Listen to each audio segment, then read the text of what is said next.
Hi, Andrea here. I hope you're doing well. In this video today, let's talk about a mysterious topic, or at least it was mysterious to me for most of my life. We're talking about ketones, ketosis, and ketogenesis. And obviously, as usual, disclaimer, I'm not a doctor, I'm not a physician. I publish these videos for informational purposes only.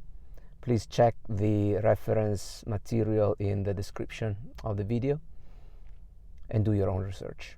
So what are ketones? What is ketosis or ketogenesis? It's mind-boggling to me that I lived my whole life without knowing what this was.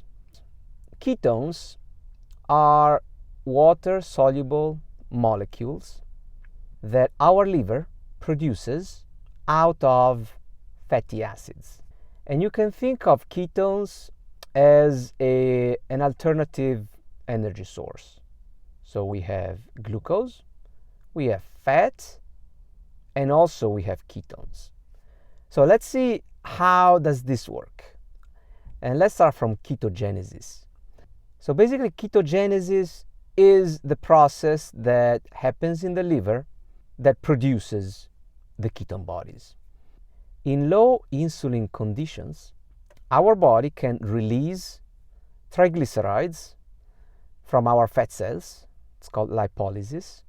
When triglycerides get broken down into glycerol and the free fatty acids, those fatty acids can be used by our mitochondria in the liver and in all our cells for energy through a process called beta oxidation. And in particular, in the liver, this beta oxidation, one of the byproducts of this beta oxidation is ketone bodies. So triglycerides get broken down into glycerol and fatty acids.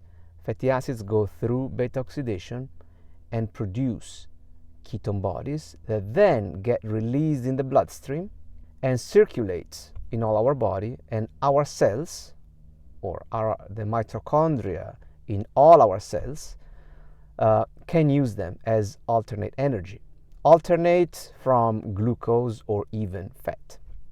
Then the moment you have a high concentration of ketones or ketone bodies in your blood, then you are in ketosis. And there are obviously different levels of ketosis, depending on how much ketones you have in your bloodstream. So I mentioned that this happens when insulin is low.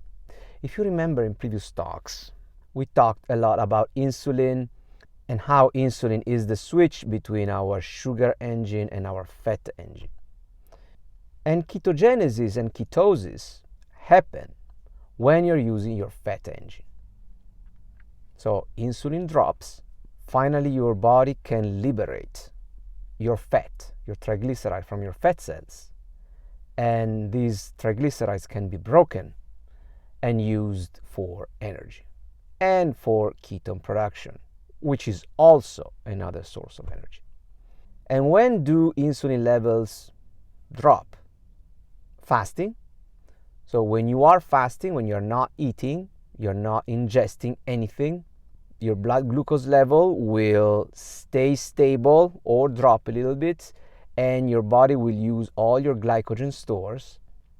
If you don't ingest carbohydrates and sugars, your insulin will drop, because remember, insulin is the hormone produced by the pancreas in response to high blood glucose.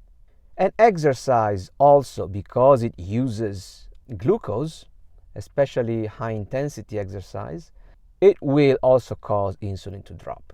So those are three examples of cases in which insulin drops.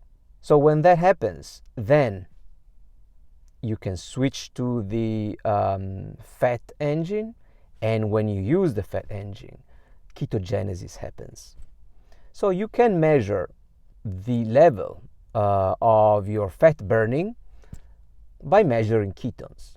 So there are three ketones that your liver produces: beta hydroxybutyrate, acetoacetate and acetone. Only the first two are actually used by your body for energy. Acetone is expelled, I think, through urine and your breath. And that's actually a method, measuring acetone in your breath, to measure your ketones or your ketosis level. All right, let's take a look at some examples. So as I mentioned, I measure my ketones using a breath analyzer, which measures acetone. So let's take a look at some examples. And let's start from looking at a week. So first of all, let's describe a little bit what we're looking at in this chart. On the x-axis, you see the days of the week, from Sunday to Saturday. On the y-axis, you see a score that the device that I'm using came up with. It's called ACEs. It stands for acetone. And through their research, they say that below 5, you are basically predominantly a sugar burner. Above 5, ketogenesis starts, ketosis starts, and the higher the number, the deeper you are in ketosis. So the more you're burning fat. So in this particular week, you can see that I was starting from a high ketosis point, and then I probably had a high carbohydrate meal, which brought down my ketones and my ketosis, and my body switched to sugar burning. So for Sunday, Monday, I was basically a sugar burner. And then for the next couple of days, Tuesday, Wednesday, I was on a probably fairly low carb diet. So basically from Monday night, it started, my ketones started climbing again. So I was back in ketosis and never went back in sugar burning mode until Wednesday, when I probably had another high carb or moderate carb meal, etc., etc. So what you're looking at here in this week is a visualization of metabolic flexibility. You see that my body is moving from every day from fat burning to sugar burning. And it can stay a few days in sugar burning, a few days in fat burning, or everyday switch. Let's take a look at another week. But this week was definitely a high carb week. So my body was predominantly in sugar burning mode in this week, with some spikes of fat burning, very small.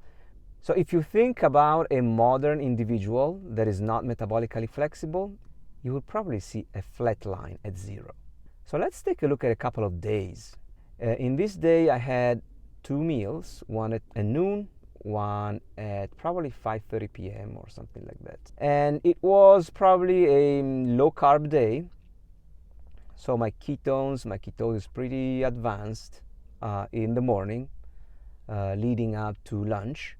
So it means that I went to bed already in ketosis. And then I had lunch at noon, probably a high carb lunch, which dropped my ketones all the way down to 5 and below 5. And the dinner was probably also a carb dinner. So it stayed down and it started climbing again late in the night. Let's take a look instead at a high carb day. So as you can see, this particular day, my ketones and my ketosis was pretty low. So I was mostly in sugar burning mode all day. I had 2 meals, probably high carb meals, and and my body was probably high insulin in response to the meals. Probably the day before was also a high carb meal, a high carb day. So as you can see, when you are a healthy individual, you are metabolically flexible, you are insulin sensitive, then you can control which energy substrate your body uses based on your habits and what you do. So based on when you eat, based on what you eat, and based on exercise. I didn't touch the exercise, but that also affects these charts. All right, I hope this talk was useful. I think ketosis, ketones, ketogenesis are kind of a mysterious topic for most people. So I hope this was educational and useful. It's actually a very important concept to understand, because when you understand this, when you understand ketosis, you understand ketogenesis and ketones, and how it relates to fat oxidation and how we utilize fats and the switch between the fat engine and the sugar engine, then you really are in control. You will be in control of your metabolism. So if this is still too difficult and you don't know where to start, you're still lost, but you are seeing all this information and you are curious, please contact me. Let's have a chat. We can discuss. I can give you some hints, tips and tricks. You can start your journey on your own, or if you really need help, you can hire me as a coach. Whatever you want to do. All right? If you like this video, like it on YouTube, subscribe to my channel, share it with your family and friends that might need help, and I hope to hear from you soon. Bye.